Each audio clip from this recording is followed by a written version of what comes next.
We are live, folks. This is Dr. Ed Shoemaker, and thank you for joining us today for the Dr. Rad, the attachment code breaker. And a lot of people say, why the attachment code breaker? Well, guess what? Everything goes back to attachment trauma, regardless if you're 0 to 5 and experienced neglect or abuse. You don't have to have a diagnosis with the DSM-5 to have attachment trauma or attachment difficulties. It's one big lie, and we got to uncover the truth. And we've got two great live episodes today. Here at 11 a.m., we have Bradley and Leisha Fee. And at 1 o'clock today, later, we have a story that will just absolutely, you'll be going, what in the heck's going on with our child welfare system with Mark Mazik, an adoptive parent. So I'm going to introduce what I know about Bradley and Leisha, and then I'm going to turn it over to them to tell their story. They've got a wonderful organization I've done some research on, and we're just going to get down and dirty today and talk about the system. So Bradley and Leisha, they founded Grace for the Children out of their deep commitment to serving vulnerable youth, shaped by 4 years as foster parents. During that time, Bradley and Leisha experienced both the profound rewards and the significant challenges within the foster care system. While they are no longer able to foster because of their frustrations with the system, their passion for helping children has only grown stronger. Through Grace for the Children, they are dedicated to advocating for transparency, accountability, and meaningful change within the Department of Children and Families. Their mission is to use their firsthand experience to bring awareness to systemic issues and to work toward a better, more supportive future for children and families in need. Welcome to the video and live show, Bradley and Leisha. And I'm just going to let you go and just talk as if we're sitting right here in the living room about your experiences, and you're on. Okay. Well, like you said, we were foster parents for 4 years. We didn't choose to be foster parents. We were chosen by a mother. My wife here, Leisha, she's been a nurse for quite a few years, and she had a patient in the hospital that was having some difficulties. Years later, just by that connection, we were in touch off and on throughout those years. And then she called one night that she was having some problems, and they were there to remove her child, which was at that time 10 days old. So asked if we would be able to take in her child. So we did. And throughout her illness that she was experiencing, she was not able to bond very well with the child. She was out of the loop it was consistent. The longest period was about 9 to 10 months that she was out of the picture for the child. So we were the ones that were caring for the child and had her in our home and taking everyday care of her. And about almost 3 years of age, that's when she was able to be in the picture. And even then it was virtual at first before she actually had in person. visits. So there was a long transition when the child was basically our nuclear family she was part of. So through the reunification process, which we were always in support of, however, we needed to have the assurance that the child was going to get the correct bonding time and resources to help establish a bond between mom and child. And that's where our struggles came into play. There was no support for us, no support for the mom. And that's another thing that we want to advocate for, is more support for the families that children are removed from, because they also get no support. So that's one of the biggest advocates that we can come up with, is how can we, as foster parents that have lived through this, help children in the future and their families, because it is the child and the family that is being ripped apart, and then not getting resources to help bring them back together and be a nurturing family. And that child then that was removed be able to move back into that family without trauma. And in our case, this child didn't know trauma.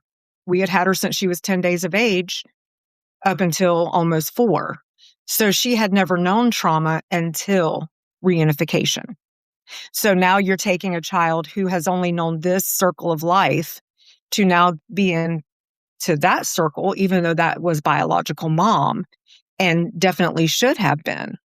However, what pathways were created to make that a less traumatic experience for that child and the mom? Because you're thinking of how fragile the mom is at this point. She's been through addiction. She's been through recovery. She's partially there, but now she's having to take on the care of a 4-year-old child. So what are you giving her as far as her resources to help her establish being a mom, as well as a full-time worker, part of society? Now she's being, adjusted to a sober life, but now I'm having to take care of this child. So there's no resources, none that was offered, none that was given. And that's she where had some we are. parenting classes, how to take care of a child, but how do I deal with my child who doesn't really understand who I am and how am I gonna, as a child of 4 years old, how do I cope with now having to go to a strange place, and leave the people who have loved me and cared for me for 4 years?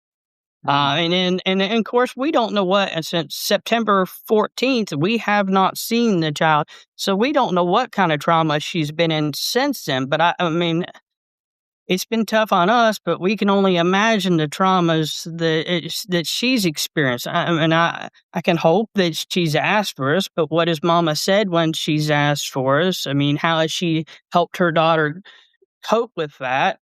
And just along the whole time that we were involved, we just kept coming across these discretions, I guess. I don't know how to explain it very well, but I mean, we had FDLE sitting in the house because the first caseworker we had did not even see the child for almost 4 months. We went from December to April and we never saw the child. The caseworker was reporting that she was at her house. She was asking for photos from us, and we'd give her photos, and she would write her report based off of the photos and the conversation she'd had with us, but never physically stepping into the house. So we were like, so go ahead. So the little one has the one attachment in the world, which is you guys, that could play an integral part in the attachment with her birth mother, and you're not out of the picture. Right. Well, for a while, the mother was still struggling. It wasn't that. She had to complete some steps before she could even attempt. And for a whole year, she almost a whole year, 9-10 months, she was out of the picture, unable to get contacted. In fact, they were knocking on her door trying to get her to go to rehabs, and we were calling and we were talking and trying to get her, situated right. Well, there was a situation happen where she was pretty much given the choice, you go or well there'll be other consequences, and so she chose to go into another rehab. Um, Right. this would have been about the fourth time that she had tried attempted. Um, but but when we had the caseworker not reporting back, I mean, we weren't getting services, and I'm sure mother wasn't getting contacted. I mean, if she's only texting us once a month for a picture, the parent wasn't getting any help or getting any influence to get her life and continue and know what the steps are. And I understand it's the parent that has to step out, but the old saying goes, it takes a village, and we truly believe that. I mean, we would still be there and still helping, even though the child wouldn't be with us no more. We would still love, and we offered multiple times to continue to help her. And the system kind of played everybody off of each other, Yeah. They made it ended up to where we were made the villains in the story, even though we were there supporting both sides.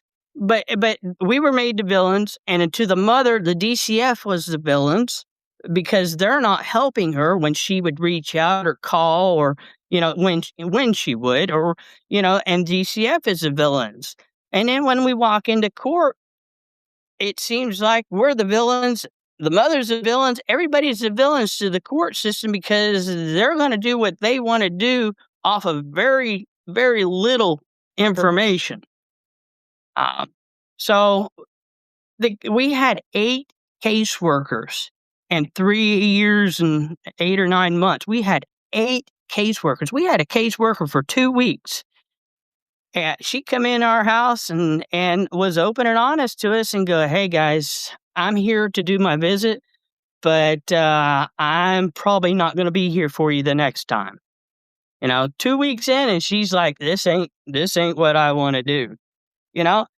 That's some of the steps that we're trying to advocate for. I mean, I've formed a protest. I've been talking to our local senators. I am trying to reach politicians and the people who make the laws decisions. and make Right. the decisions. I'd like to see a caseload limit here in Florida. I mean, Alabama has one, New Jersey has one, Indiana. I mean, there's handful or more of states who have a caseload limit. Right. And it's usually in the ballpark of 13 to 17 cases in there that they're supposed to. And ours have 38.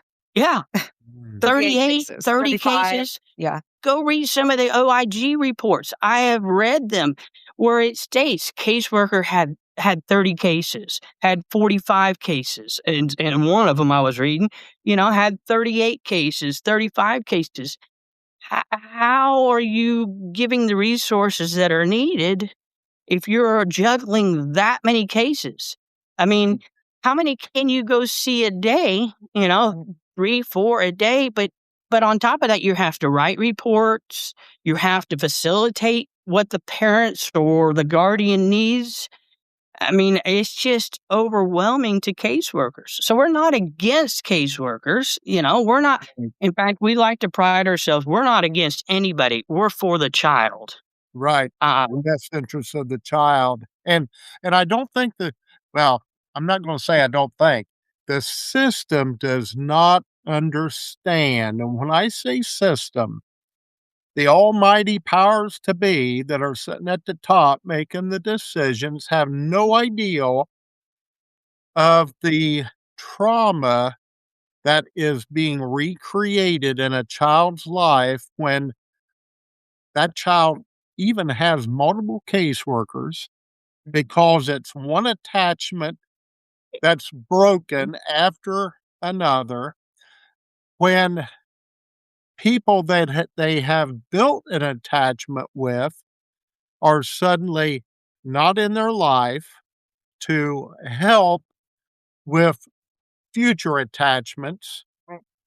And this goes to prove and what people have been, I believe, misled and lied to is that they've been told all along, well, the child, if they're outside of 0 to 5, if they're older or whatever, that they're outside of the scope of having attachment issues. And that's just not true.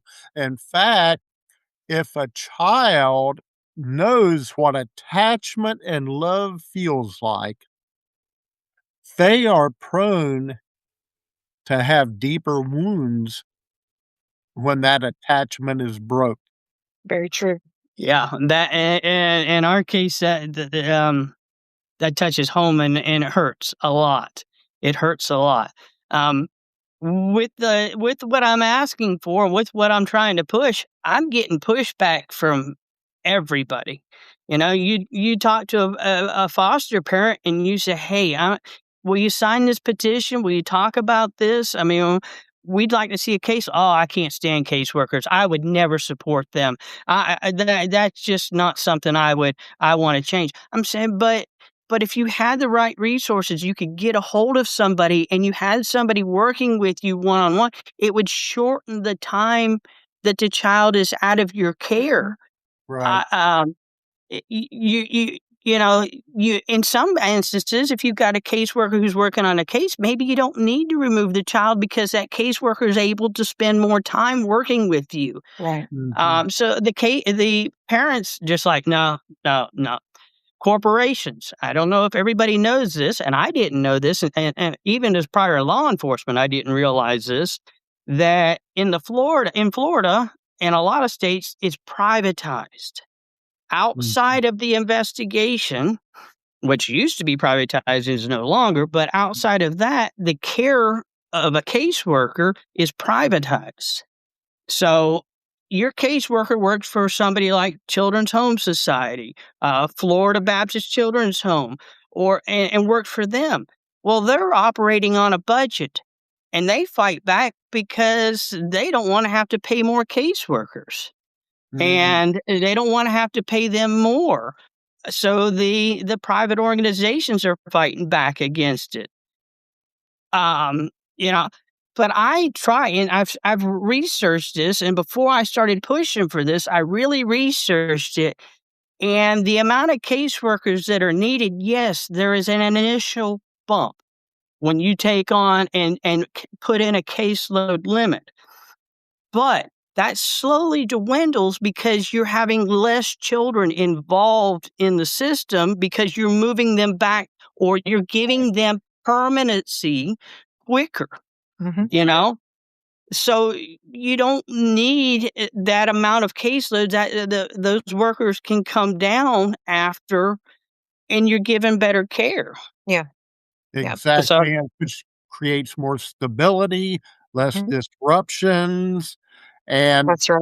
the whole secret, to a child feeling stable is being stable in a home that's gonna be there, and having the not same people around. exactly. And Less then burnout for the caseworkers.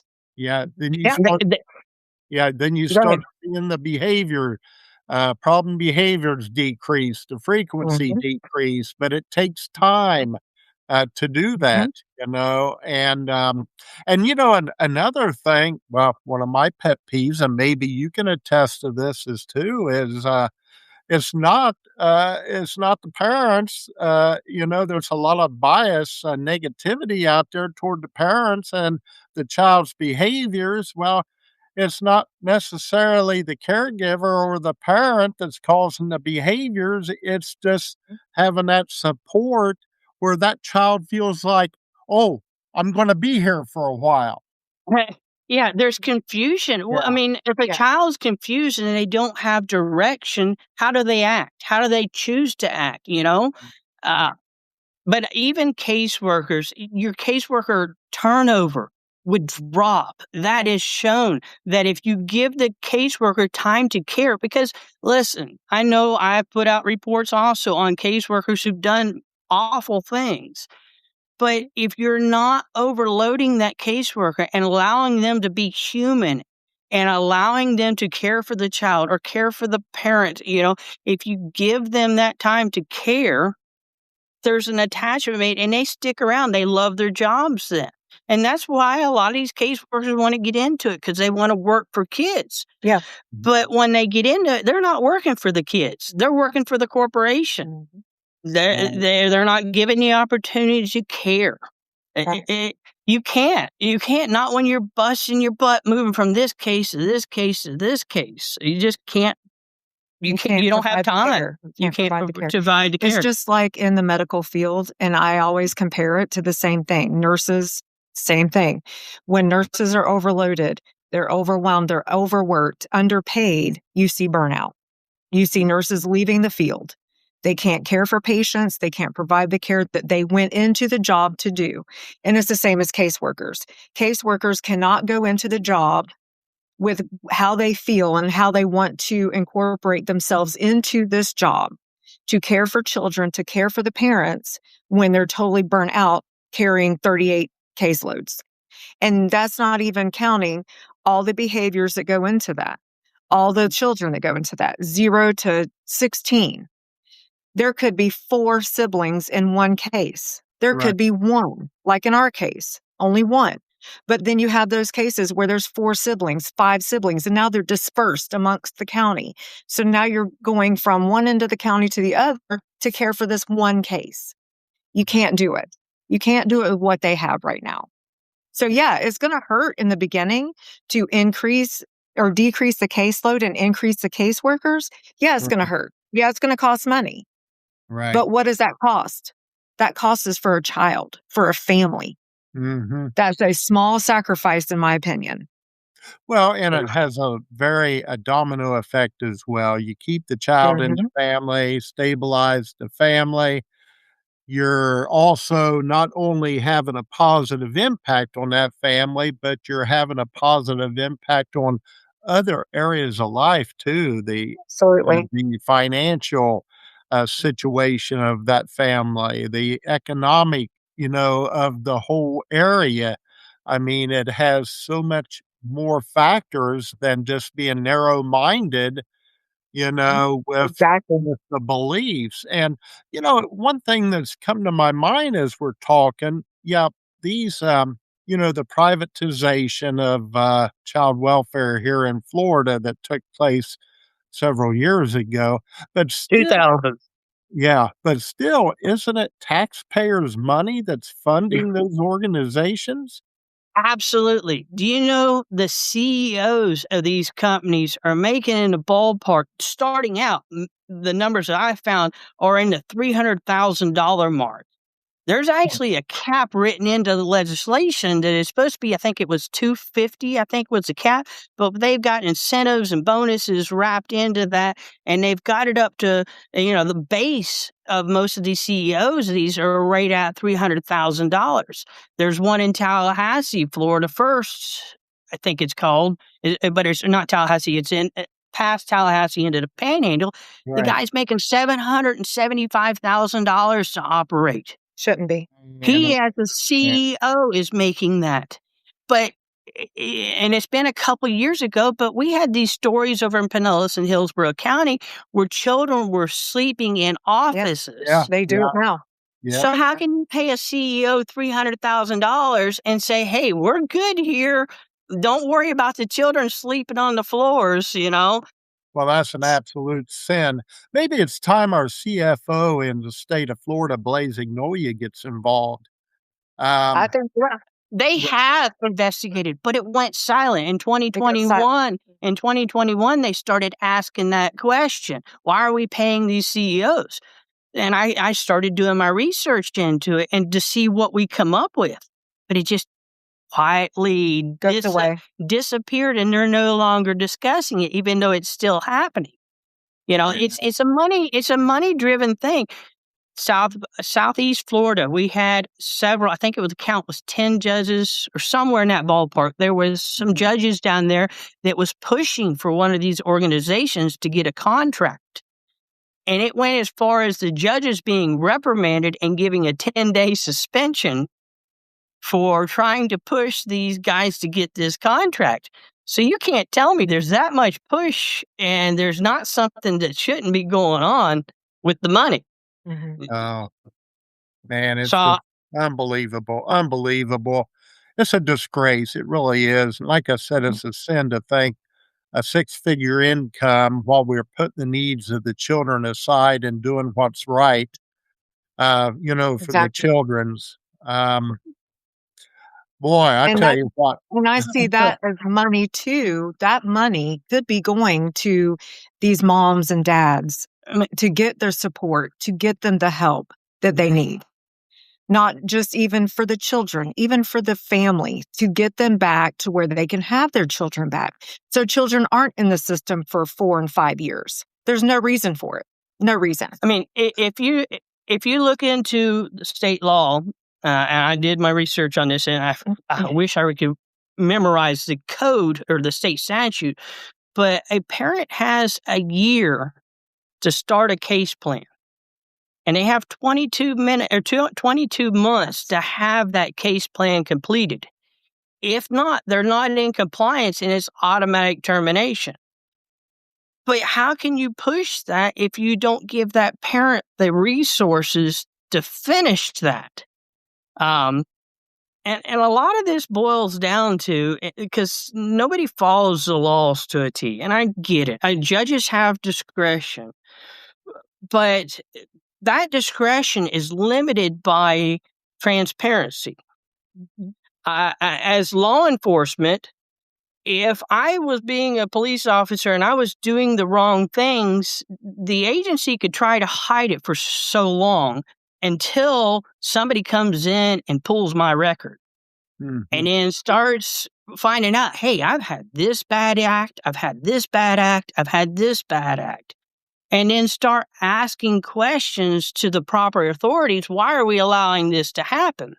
Right. You cannot do that within DCF. You cannot pull public records. Now, the state statute allows you, and it has been a disagreement I've had with multiple people, but I have extensively read the public records request. Now, they are written to protect law enforcement and caseworkers, but it still makes that file available to look at. But these private agencies are pushing back against it, and you can't. For instance, I wanted to look at the contract of a certain agency. To look at the contract, they wanted to charge me $2,500 to email me the contract. I requested it through DCF. They contacted the agency who has the contract. I guess DCF doesn't hold a written I couldn't believe that. Why aren't they holding a written contract in print? But they passed it along to the agency. So they sent back, yes, under state statute, we have to supply that contract for review, but it's going to be $2,500 to prepare it and let you look at it. Did you request a public records, like an electronic request? Oh, yes, sir. Okay. Yes, sir. Okay. I did it through electronic, but I have all the records and written records, and it went through DCF, their records department, back to the agency to get the file. And once they requested it from the agency, they sent back a response. Yes, we have it. For us to prepare it, it'll be $2,500. So you can't even look at their contract unless you have $2,500 to look at their contract. Okay, I'll give them a few $100s to be able to prepare it and use your people to make sure you get it all bundled together right and send me it back. But $2,500? I mean, how many man hours are you going to have to put into a written contract that's already put together? How many hours are you going to have to put in that to send it to me? So, yes, we have all these issues going on with DCF, but in normal law, in normal court processes, you have transparency to show this. And this is the transparency is under the guidance of the privacy of the child. Mm-hmm. But even that, I'm sorry, I hate to use this strong language, but that's BS, because the parent, they don't care, and the child wants the resources, and you can redact their name, you can redact their address, but how the cases, well, let's use the caseworkers, for instance. You better not be putting case information into an employee file. That's not a place. I mean, you can discuss in that evaluation what's happened. So why are we refusing to show the evaluations of caseworkers? I don't understand that. I'm working on that, and I'm trying to do it in the case we were involved with first and kind of testing the waters. But I have come to the point where I may, and I'm trying to go the legal route Mm-hmm. of getting those records. But there again, I'm getting pushback from attorneys, because the attorneys who should be addressing that also have to work with the system. And they're unable as attorneys to talk about anything that's happening in a case or bringing stuff forward, because they're blackballed if they start pushing back. And Right. they stop getting information, and it makes it impossible for them to do their jobs. So we're asking for accountability, transparency, and caseload limits. We If did. you had, if Go ahead. you had one thing, if Governor DeSantis was sitting right here beside me today, what would you just sincerely tell Governor DeSantis? If I had a couple sentences to get a point across, I would ask for transparency in the system. Okay. Because if people knew what was going on, if the public knew what was going on, there would be outrage. But as law enforcement, my wife is a nurse, until we got involved in the system, We had no clue. we had no clue. I would call DCF out on a case I had. They would come out and take over. At that point, I'm done. I'm out. I may follow up with the parents or follow up on the case if it's going to court on the legal and criminal side.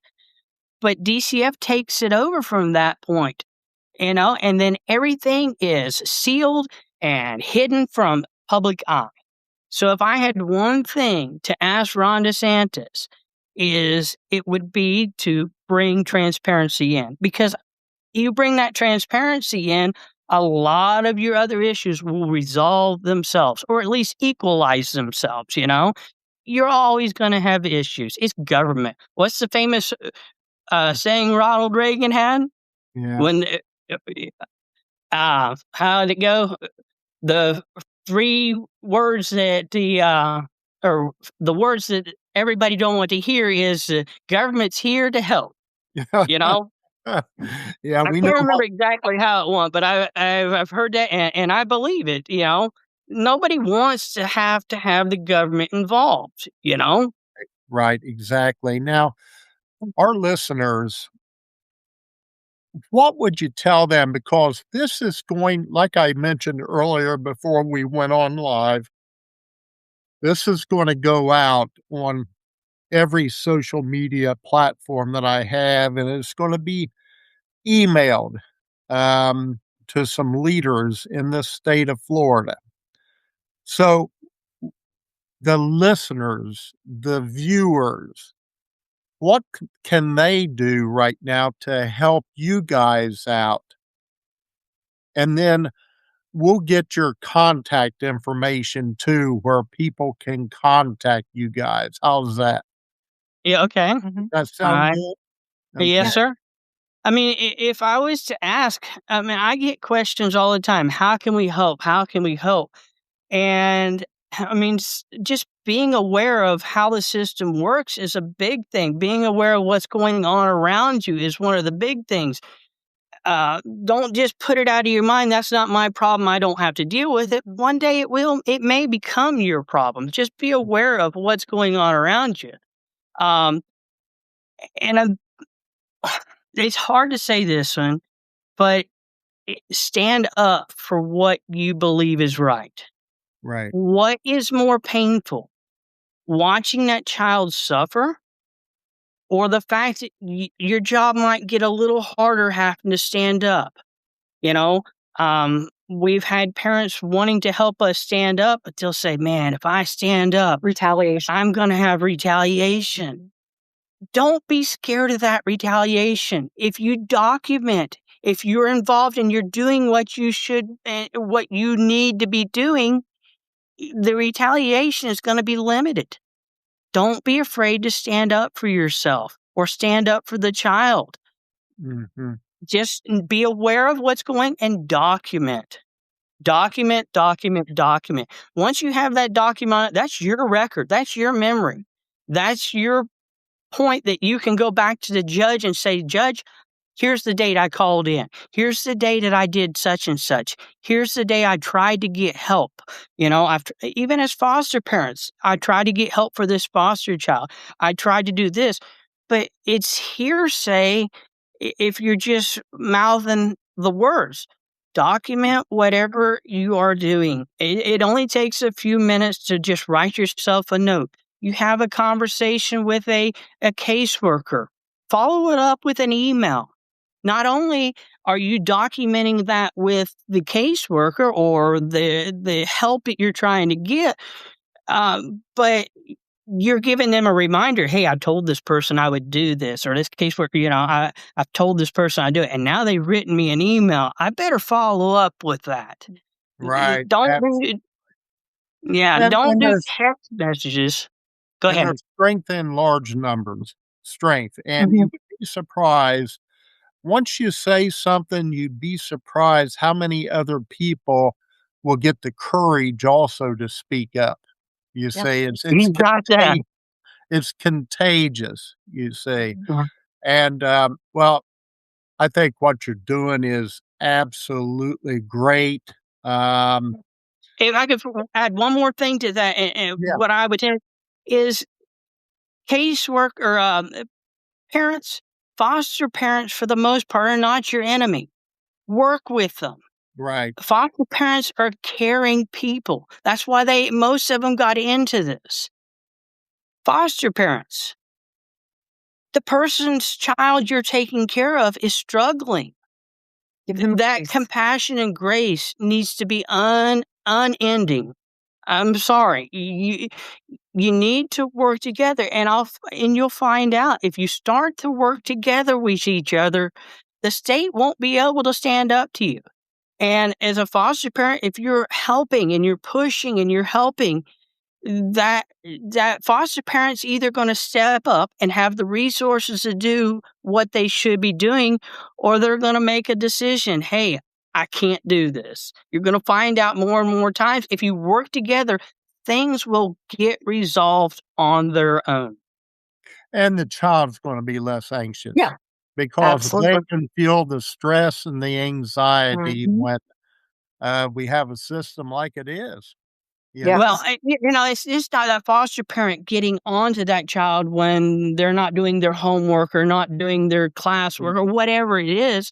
It's that foster parent working with the parent. Hey, Johnny's struggling in this. Would you have the opportunity maybe one day when you're doing visitations or over a Zoom to work with him on this?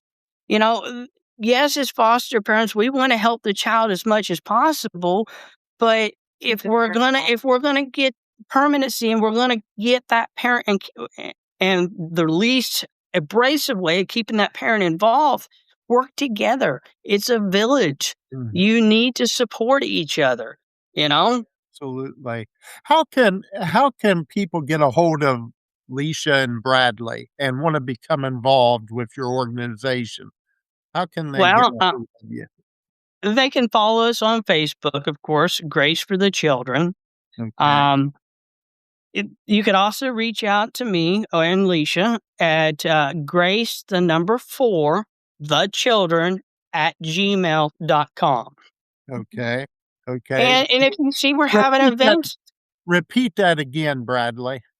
okay, that's Grace, GRACE, the number 4, the children at gmail.com. Okay. Okay. And let me ask you a question. Today's the last Monday of the month. Will you come back next month and give us an update? We will. We're actually on our way to Tallahassee tomorrow. We're going to Tallahassee tomorrow. Okay. We're going up there. We're going to stand up for court reform and some transparency. And I'm hoping to go to a couple offices tomorrow. Knock on some doors. Because I'm having a difficulty with politicians not wanting to get involved. Yeah. They don't want to step up. I've had 1 or 2 say, "Oh yeah, that's great. But you go back to them and say, "Hey, would you support this if we try to pass this?" I'm not asking you to come out and support it, but I want to see your stance on this. And if I can come to you, we're working on that kind of stuff. But for some reason, the politicians just, when you start saying DCF, they don't want to talk.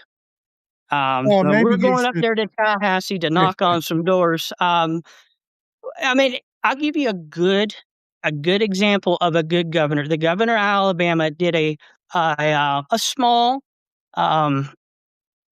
what do you call that when a politician does a local event? Campaign. No, a Rally. a rally or a hometown. I'm drawing the words where they sit That's down with Governor people from the Reeves, community. correct? They sit down with the people from the community. Town hall. Town hall. That's Oh, exactly okay. right. Gotcha. The governor of Alabama did a town hall, and he brought in foster parents, caseworkers, and everybody, and sit down in this town hall and just discussed with them what the system was like and what was going on in their experience.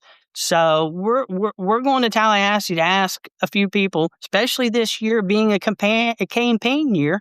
You Yeah. need to be asking your politicians, what are you doing for our children? Are you willing to talk about it? Are you willing to stand up for them? Because they're not at the moment. And yeah. Well, maybe we need to put together our own town hall right here in Polk County. Oh, well, What do you think? I agree. I'm trying to. I would love to have that. And where it's not just foster parents. Yeah. You know, on Facebook, you get on some of these sites or some of these pages, and you got a foster parents page. You got a I'm against DCF page. You Right. know, you got I'm against family court, and they're all. You get in there and you make your little snippets, they'll run you out just as quick as possible. Yeah. The foster parents get on there and start griping and complaining, and even foster parents will run foster parents out of there when they start to get in there and address their concerns, even on the foster parents pages. Mhm. But you got to work together. I mean, we've lost a few friends who were foster parents because when we started standing up, they believed that we had the wrong intentions with it and we were just sour with it. We're sour at the system. We're not sour at foster parents. We're not sour at parents. We're not sour at anybody. We just want to see the children get the help they need. But we have lost a few parents or a few friends who found out we were standing up and have addressed their concerns. Oh, absolutely. Well, I am so glad you came on today, and I Thank you. want to have you back on the last Monday in April, okay, just to give us an update.